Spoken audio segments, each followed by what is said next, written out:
आज मीरपुर माथेलो में national highway ते U turn ऐं लिंक रोडन के स्पीड ब्रेकर न हुअण ऐं सर्विस रोड न हुअण करे हादसा रोज़ जो मामूल आहिनि।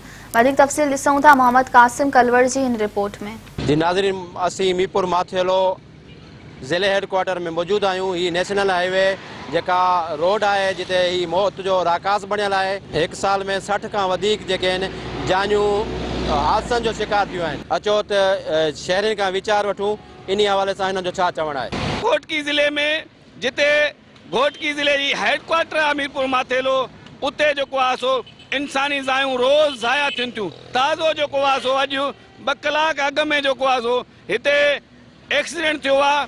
जेके नौजवान छोकिरा आहिनि उहे फोत थिया आहिनि, जेको आहे सो जानियूं ज़ाया थियनि थियूं।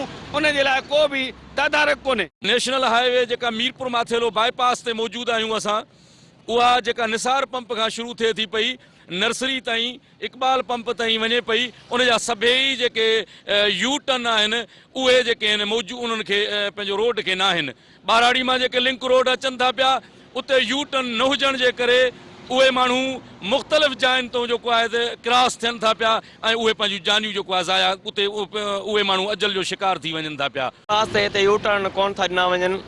हिते जेके बि सवारियूं जेके बि गुज़रनि था, माण्हू गुज़रनि था, एक्सीडेंट थिए थो ऐं हिते तमामु गाॾियूं तेज़ अचनि थियूं, तमामु स्पीड सां अचनि थियूं।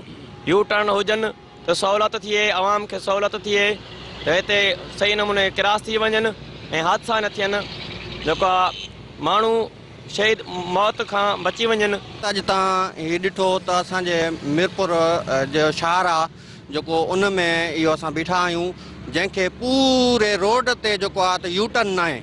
उन जे करे हादसा रोज़ जो मामूल बणियल आहिनि ऐं जेके लिंक रोड आहिनि असांजा ख़ासि करे उन्हनि खे ब्रेकर न आहिनि। ब्रेकर न हुजण जे करे तेज़ रफ़्तार जेके गाॾियूं अचनि थियूं नंढियूं तोड़े वॾियूं, उन्हनि जो जानी ऐं माली नुक़सान बि थिए पियो। ऐं असांजी जेका इंतिज़ामिया आहे उहा बिल्कुलु ख़ामोश ऐं सुतल आहे। असां इहो उन्हनि खे चिता था ॾियूं त ही महिरबानी करे असांजे जेका विच जेके रोडनि जे जेको आहे त गुज़रगाह थिए पई मोटरसाइकिलनि जी या नंढे तोड़े वॾे गाॾियुनि जी, इनखे हिकिड़ी RCC दीवार ॾेई करे, जीअं पंजाब जो रूल आहे हिकिड़ो, पंजाब में असां ॾिसी आया आहियूं त उते विचां हिकिड़ी दीवार आहे, उनखे हिकिड़ो फुटपाथ आहे लॻल आहे। अहिड़े हिसाब सां हिते असांजे खे इहो तहफ़ुज़ ॾिनो वञे ऐं असांजे हिन सिंध ते जेको आहे हिकिड़ो वॾो रहम खाधो वञे। असां सिंध में पूरी में असांखे जेको आहे त यू टर्न न आहिनि। मोहम्मद कासिम कलवर, मेहरान TV, मीरपुर माथेलो।